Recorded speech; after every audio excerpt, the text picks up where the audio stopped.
Hello, everyone, and welcome to CommerceBytes, August edition. My name is Saurabh Sachdeva, and I'm the founder of Assurex, an engineering agency specializing in Sitecore. We have recently been recognized as a Sitecore Silver Partner, and if you want to know more about our company or the services that we offer, please head to our website at assurex.co. Now, let's get started with the August edition. Got Vasiliy Fomichev, who is the Sitecore MVP and the Senior Director of Solution Architecture at Altudo. He will talk about how to prepare your Sitecore Commerce environment for the special events. So without further ado, let me hand it over to Vasiliy. Over to you. Thank you, Saurabh, and Erwin, thank you for the great presentation. I got to use this time to thank you for the plumber module as well. You're welcome. You're welcome. It was my pleasure to meet. What a difference it makes. Yeah, it helps a lot. Yeah, I know. Let me go ahead and share my screen. Okay. All right, can you see the first slide? Yes. Yep. Okay, excellent. All right. Well, welcome everyone to the session on preparing Sitecore Commerce for special events. So we'll step back a little bit here out of the technical side and focus a bit more on the process side of things. So I'll take you through the steps that should go into preparing your Sitecore Experience Commerce instance for taking the heavy traffic that comes with special events. So for the past about 30 minutes, here's what we can expect. We'll start with a quick introduction, then I'll take you through the few reasons that got me started on this track. And the bulk of the presentation will be spent on the preparation steps themselves. Then we'll take a look at what we can do to fast track our preparation in case if we were on a short timeline. And finally, because there is no bulletproof way to protect from the outage, there's always a concept of black swans. We'll take a look at some tips that can help you retain your image if things were to get sour. So my name is Vasiliy Fomichev, and I am a Senior Solutions Director at Altudo. I've been a Sitecore MVP for the past 6 years. I've been honored to be a Technology MVP, a Commerce MVP, and this year I was honored to receive the Ambassador MVP award. I've been working with Sitecore, for over 12 years, and for the past 6 years, I ran several Sitecore practices, and one of them being Sitecore Commerce practice. And at heart, I am really a technology and marketing enthusiast. And lately, I've been spending quite a bit of time in Azure and artificial intelligence and blockchain. A few words about Altudo. So we are a global digital marketing and tech agency focused on creating data-driven, personalized experience, and we do have presence in the UK. One thing I want you to take away from this slide is this seems like a boilerplate slide for a digital full-service agency. The difference about Altudo is that we're data-driven. So everything that we do for marketing experience is based on data, and we specialize in technology that helps us get more data and orchestrate experiences and strategies around that. Altudo is a technology leader. So we are a Sitecore Platinum partner. We're a Coveo, Microsoft partner, and a similar web partner. We've deployed over 500 Sitecore projects with over 250 Sitecore specialists on board, and we've been honored this year to have 4 MVPs on staff, 2 Ambassador Technology and Strategy. All right, well, let's jump into the presentation, the session. So a couple years ago, this is how it started. I was reading an article on the web immediately after the Thanksgiving holiday, which was talking about Walmart, J. Crew, the brands that you see in front of you here, GameStop, Lululemon, Ulta Beauty, Lowe's, Best Buy, and Office Depot, all experiencing outages at some point during the holiday season, during the Thanksgiving holiday season. In fact, the outage that Walmart experienced was estimated to cost them around $9 million. So it got me thinking, what gives? These are large brands, big and well-known names operating with big budgets. What could be the reason for these types of problems happening on their end year and year again? So it launched me on a series of interviews with clients, delivery teams, doing some research, which eventually turned into the session. So the year after, last year, 2019, I was keeping my eye open on the same brands and the websites, and they seemed to hold up. I believe Lowe's was having a bit of a performance issue, but then it recovered. However, last year, Costco was dominating the headlines now. And I think I may have been one of the first people to catch that outage, as I was on their website browsing looking for a new vacuum cleaner, when all of a sudden, I still remember the page went blank after I clicked on a link with a few words in the top left corner. That's when I realized there was a problem. All the pages were returning the same blank page. So then I pulled up their mobile app, hoping to continue browsing there. Well, unfortunately, their mobile app is nothing more than a simple wrapper around their responsive website. So that was out as well. All in all, they were out for about 16 hours that Thursday, and that was estimated to cost them around $11 million. And that's a lot. Well, outages is just one side of things. They're not the only problems that brands experience during heavy traffic times. According to BigCommerce, 53% of your visitors are going to simply leave your website if the page takes more than 3 seconds to load. 3 seconds may sound like a long time.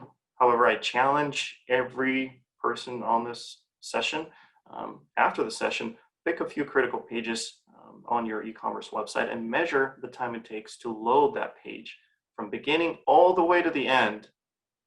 And that is during the normal traffic hours, and you'll actually be surprised to find that some will be taking longer than that. Now, if that wasn't enough, for the 47% that do decide to stick around on average, for every additional second, their conversion rate is going to fall by about 20%. So all in all, if you're anywhere between 6 and 8 second load time, which is not uncommon during excessive traffic periods, heavy load, you're really not having a holiday sale. You're having a really expensive day there. So why does this happen? Why do we continue having these problems? So I settled on 4 reasons. One is lack of leadership's understanding and prioritization. Now, of course, everyone in the leadership position would agree that it's important to prepare the website for the special event. However, the devil's in the details. It's the historical bias towards not having similar issues in the past that I found that leads to deprioritizing and descoping the preparation process. So the longer, in other words, the longer we don't have issues, the more confident we feel about our ability to protect ourselves against risks, and therefore we continue taking this process lightly, perhaps unintentionally. One thing that we have to remember is there's a concept of black swans, and we don't know a lot more than what we know. So that's the gap that I found in leadership, from a leadership perspective. Now, even if the leadership is on board, when it comes to the process, it's often incomplete. When the process is in place, proper testing is missing. And then finally, even if we check off all 3, it seems like a lot of time we're tied by previous commitments to pre-allocated budgets, whether it's timelines or resources, so our shoelaces are tied from the beginning. So these are the 4 reasons, and hopefully by this point you understand that even the biggest brands can fail, and they do year over year. So for the rest of the session, we'll talk about these 3. So we'll take a look at the steps that go into the process, the preparation process.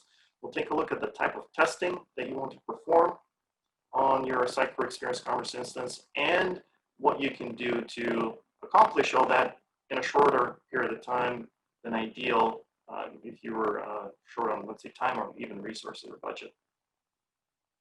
So this takes me to my first favorite quote of the session by Warren Buffett, a famous American investor. Someone is sitting in the shade today because someone planted a tree a long time ago. This speaks to starting the process early, the preparation process early.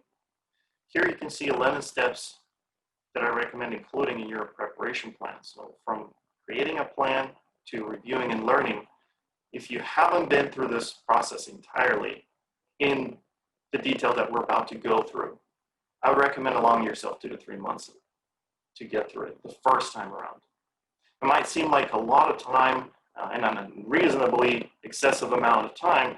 However, the first time you go through this process, you'll realize that some of these steps have dependencies that are outside of your control, and those are the ones that tend to delay the process the most. So allow yourself plenty of time to get through it. So starting with step number 1, the easiest thing you can do is perhaps take a screenshot of the slide and have that outline as your preparation plan. That checks off the first one. Let's take a look at creating the team. When we go about creating the team, we want to make sure to include business, tech, and third-party dependency stakeholders in that. A product owner would be a good example of a business stakeholder. It would be a person watching out for business priorities and making sure that all the initiatives are within the budgets. Representation from the tech side could be from managed services for the infrastructure support, from DevOps for the process automation, and the development team for the application support. This third one with third-party dependencies gets overlooked pretty frequently, and we'll actually talk a bit more about this on the upcoming slides. Now this takes me to another quote of the session by a famous American philosopher, Mike Tyson. Everyone has a plan until they get punched in the mouth. That speaks to documentation. Documentation is essential in the times of stress. There are 2 types of reactions that you'll get out of people when they're faced with an overwhelming and sudden amount of stress. They'll either freeze or they'll start acting rapidly and, unfortunately, frequently irrationally. So what I want you to imagine is your entire team is going to freeze. And if you've been through an outage of a mission-critical application, you know what I'm talking about. Blank stares, everyone's looking around waiting for someone to take an action. So think of your team as freezing immediately after the fact. So from that standpoint, imagine and think through all the things that need to be included in the documentation to enable them to recover from that situation. So here's some tips. Make sure to include a list of all of the internal stakeholders that are involved, their roles, their availability, and contact information. Include the same information for third-party dependencies. Remember, everyone is going to freeze, so make sure to include references to all of the internal processes for escalation, disaster recovery, and step-by-step instructions. This one is pretty important. Detailed support plan with specific responsibilities. Avoid giving shared responsibilities to people. Define a clear scope responsibility for each individual person. Delegate responsibilities to only a single person.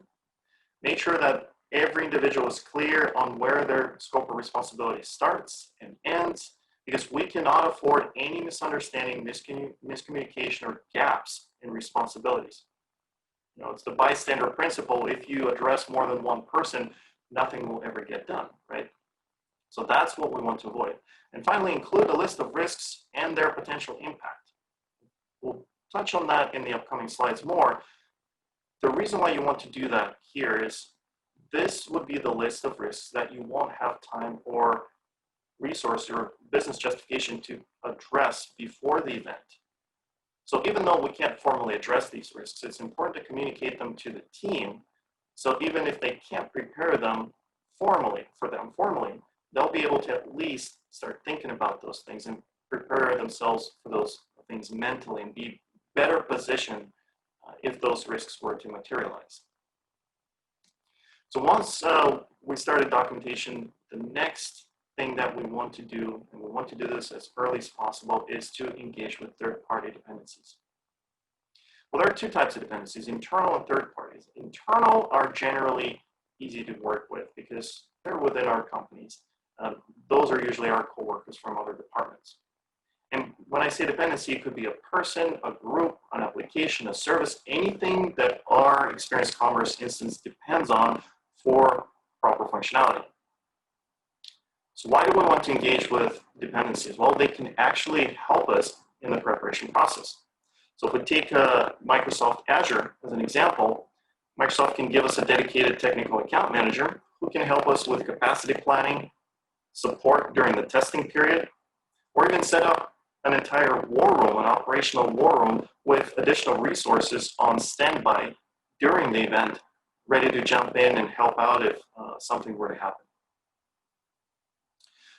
Once we've engaged the dependencies, now is one of the first things that we also want to do is start forecasting. And there are two things that we want to forecast: is timing and traffic. When it comes to timing, forecasting timing focuses on defining what I call a scaled out period, or the period during which our experienced commerce application is going to run in the overdrive mode, where we have scaled out resources. For instance, if we take an example here on the screen for the Black Friday, the pattern of the traffic around the holiday, the Thanksgiving holiday season, indicates that the traffic starts ramping up about a week prior to Black Friday. And then it returns back to normal about a couple weeks after Cyber Monday. So our scaled out period in this case would be a week before the Black Friday holiday and 2 weeks after the Cyber Monday. So depending on the type of event you're dealing with, the pattern can be different. So make sure to familiarize yourself with the past historical patterns. If you're not sure, it's better to extend that scaled out period to account for some of the unknown risks. On the traffic side of things, things are a bit easier. So if we have the analytics from previous past similar events, we can use that. One thing I noticed that was almost always missing when I was talking to delivery teams is communicating with marketing. Usually what IT teams do is they simply pull analytics from the previous similar events and they make decisions and forecasts based on that. It is also important to include marketing and talk to them to compare the marketing efforts that were done in the year before for the event that we're using for comparison in relation to this year. For instance, last year marketing may have not cared so much about promoting the event, but this year they want to go all out and they want to do a YouTube page takeover, for instance. And that will make a world of difference on the type of traffic that you're going to receive. So make sure to take that into account in the traffic forecasts. If it's the first time, for our instance, going through an event like that, we can use other tools like Google Keywords or trend analysis tools to understand the change in demand for keywords or search phrases that relate to the products that we sell on our site. And we can use that to make our forecasts. If all else fails, there are always reports that analysts put out there, free or paid, with forecasts on what is expected, especially if it's a well-known and an expected event, that you can use these reports to forecast and your traffic that's upcoming. However, I would recommend cross-checking multiple reports in this case to avoid being avoid falling into the trap of the analyst bias. So once we've got our forecasting out of the way, we want to make sure that we have proper monitoring in place. Remember that if you cannot measure, you cannot manage. Not only it is important to have proper monitoring in place to be able to investigate failures if they were to occur, it is also important to have monitoring in place live during the event to be able to detect issues before they happen and hopefully have enough time to address them. Or even in cases of successful event completions where no problems occurred, it's always important to go back and analyze the reports and the logs, and you'll be surprised to find out how close you may have come to a failure point at one point or another. So here are some of the monitoring types that you want to include. Availability monitoring. This is the most common one that gets included, and this is the type of monitoring that will inform you of any type of service outages. Health monitoring. This one is somewhat frequently overlooked, and this is the type of monitoring that will warn you about early signs of failure. So for instance, you get an error message in server responses once in a while, all of a sudden. So that could be an early sign of a server starting to fail. Security and intrusion detection monitoring will give you alarms about potential intrusion attempts, and ideally giving you enough time to hopefully block that type of traffic. Performance monitoring is also another type of monitoring that can give you an early warning. For instance, our pages start loading slowly, so that could be a sign of a bottleneck forming. So again, ideally, hopefully giving us enough time to adjust and deal with that on the fly. So now that we've got the monitoring in place, we're into the fun part, the testing. Now remember I said if it hasn't been tested, it doesn't exist. In fact, if it hasn't been tested recently, it doesn't exist. Especially if you're on the cloud. Application infrastructure changes so rapidly nowadays, relatively rapidly. Right? We're talking sometimes it takes months for something to change, a few months for something to change. So you want to make sure that you test your application and perform these types of tests that we're about to look at as close as possible to the event. However, not too close to allow sufficient time to be able to address the risks that come out of these tests. So let's take a look at the tests that we want to include. First and foremost, test your monitoring. Test the alerts that you set up in the previous slide that we looked at.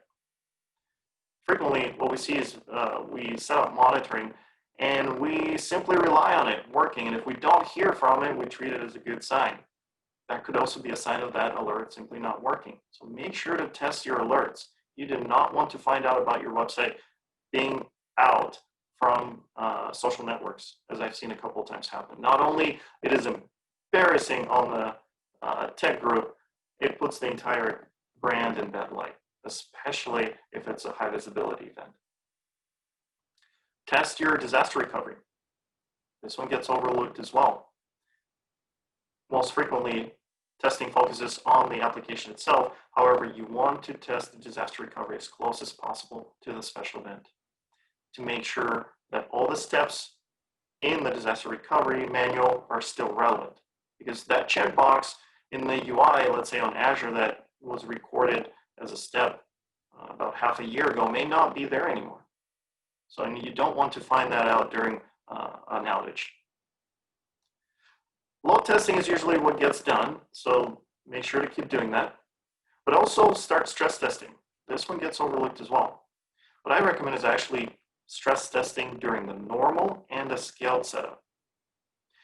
The scaled setup stress testing is common sense and straightforward, right? We want to find the failure point that exists in the scaled setup that was created based on the forecasted traffic, right? However, I also recommend doing that on the normal setup. And the reason for that is we want to understand the relationship between the change in the resources that went into scaling the architecture and the move of that stress point, the failure point of the application. The reason why it's important to understand that relationship is in case during the event itself, the traffic shoots up through our forecasted amount of traffic, we'll have a better idea for the adjustment that will be required on the resources side to be able to handle that additional load. And finally, make sure to do a simple page speed test. But remember one thing, do that during the load test. Frequently, I see teams doing that during the application, during the downtime, for instance, during when the application is sitting idle, or during normal traffic hours. That's not what we want to test. We want to see how our pages perform during that forecasted heavy load. Remember those percentages about users dropping off and conversion rates decreasing. So once we've got through all these steps, we want to create what's called a risk report. And this is the proper output of these tests. Frequently, I see simple measures and highlights that come out of these tests, fancy charts that explain what happened, what went wrong, what went right. These things are good to know. However, we need to take that a step further and make those things actionable. And the risk report is what does that. So after running through all the tests, we need to combine the results from all of these tests. And it's important to combine all of them together, look at the entire picture and create a list of all risks and our subjective measure of their probability.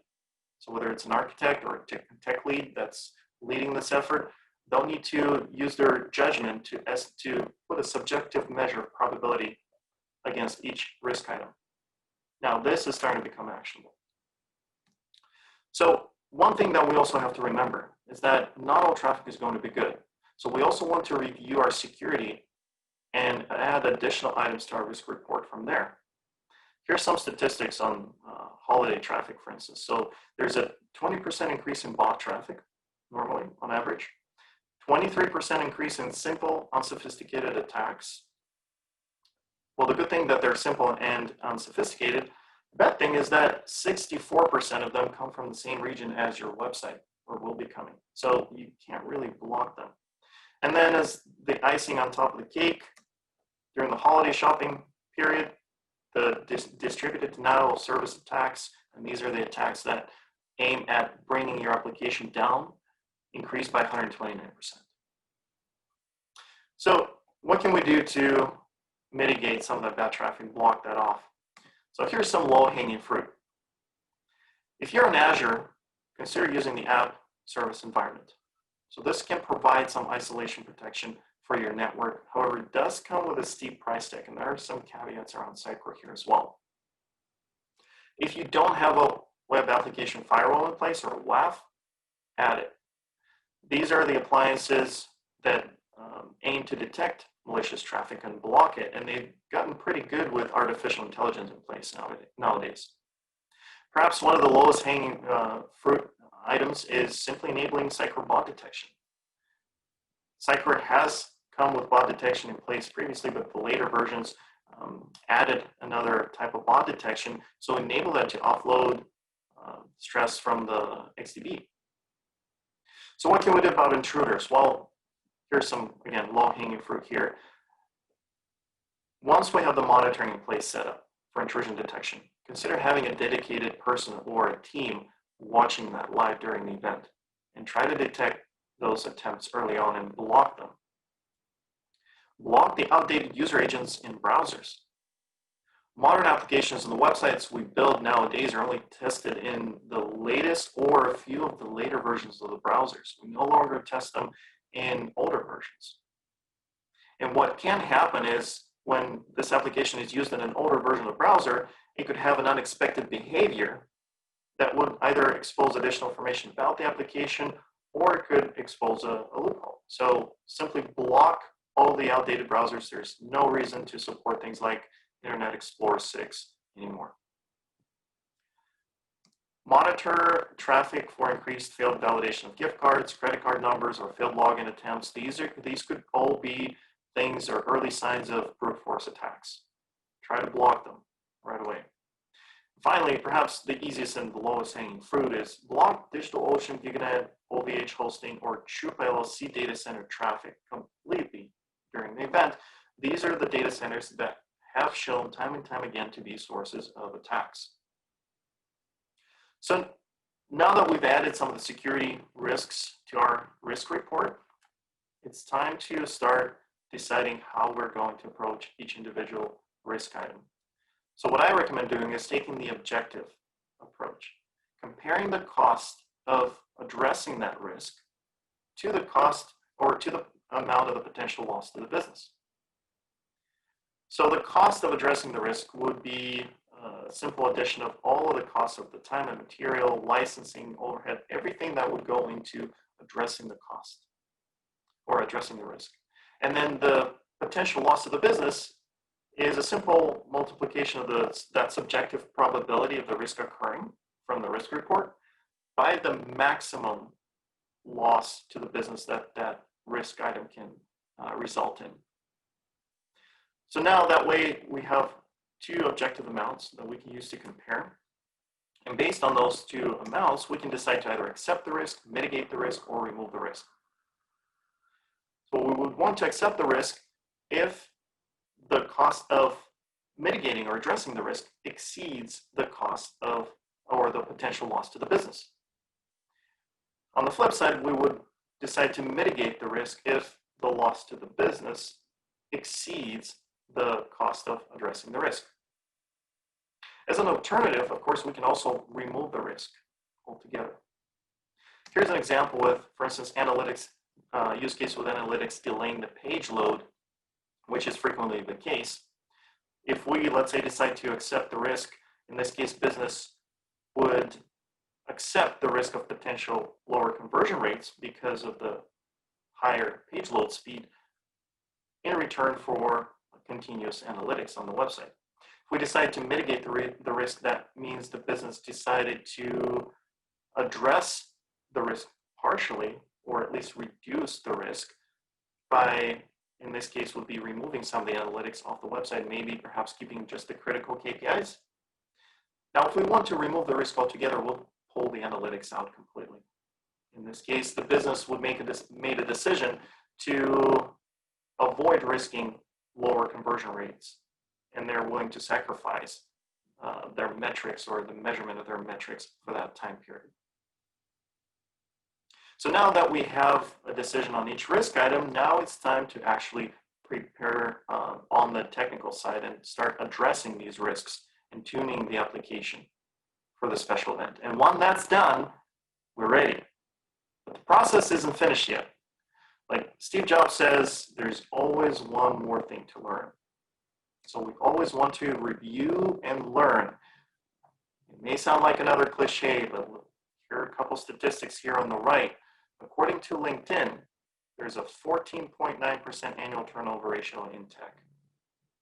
On top of that, if you're in retail and consumer products, there is generally a 13% annual turnover, not only in tech. So if you're checked off one of them, there's a good chance that one of your coworkers, 6 or 7 coworkers, is going to leave this year.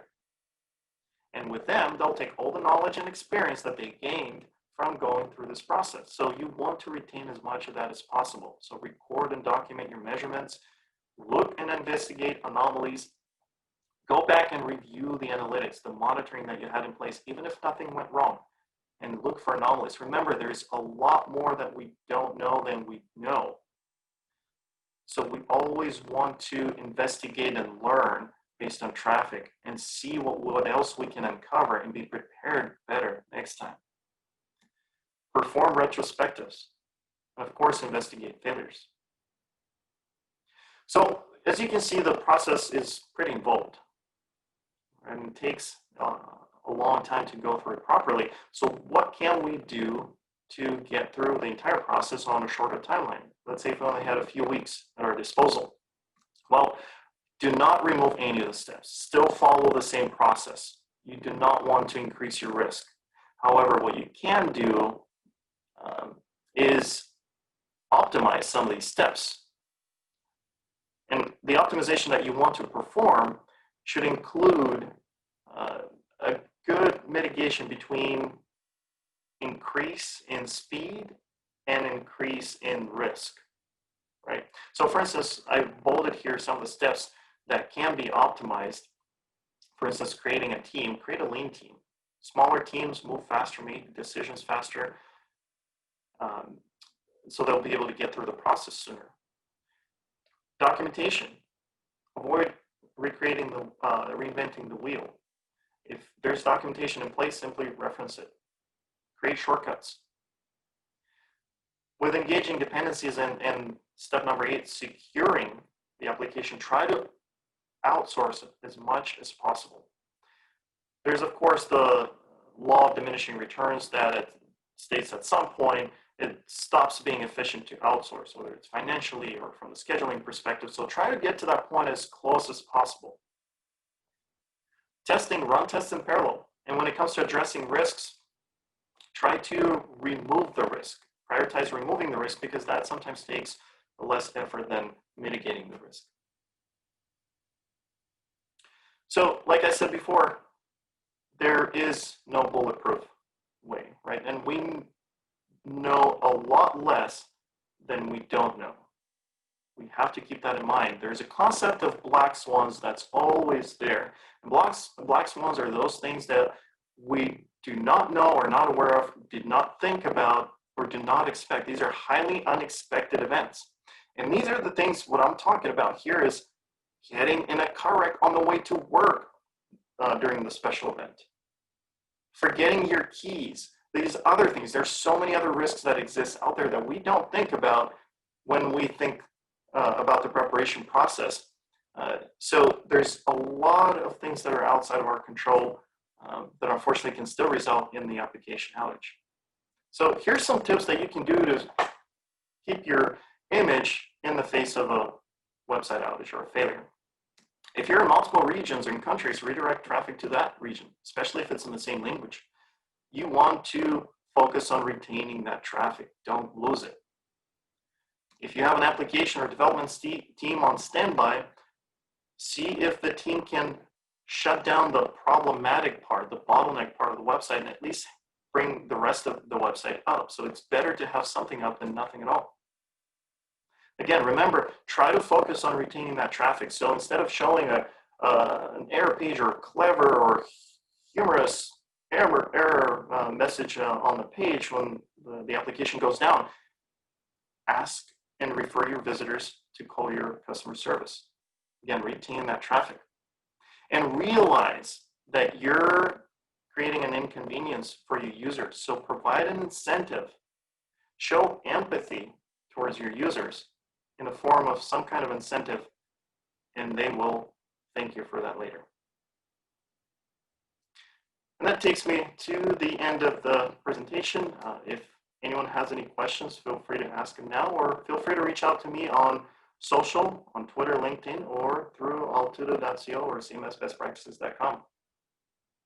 Thank you, everyone.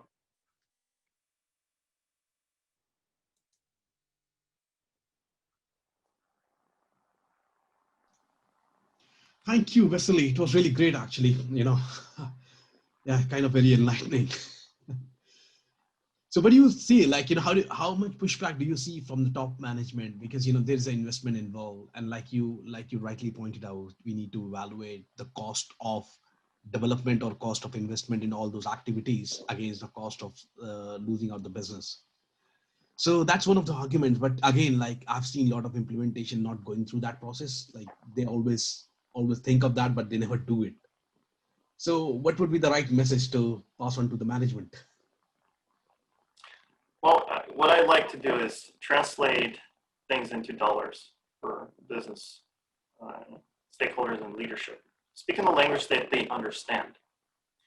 They may not understand, they may not relate to technical outages or the importance of speed, or they translate that into dollars. For instance, Google has a tool that can help you calculate the loss that may happen due to slow page performance. Pull that up, plug in the numbers, and show them the dollars.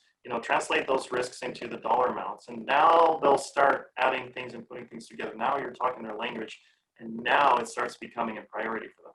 So I think that helps a lot when communicating with leadership. Yeah, makes sense. Great. Thank you for watching. I hope you've enjoyed the video. Please don't forget to like, share, and most importantly, subscribe to this channel so that you get notified about our latest videos. If you want to know more about our services, please head to our website at assurex.co. Thank you very much once again. Take care and stay safe.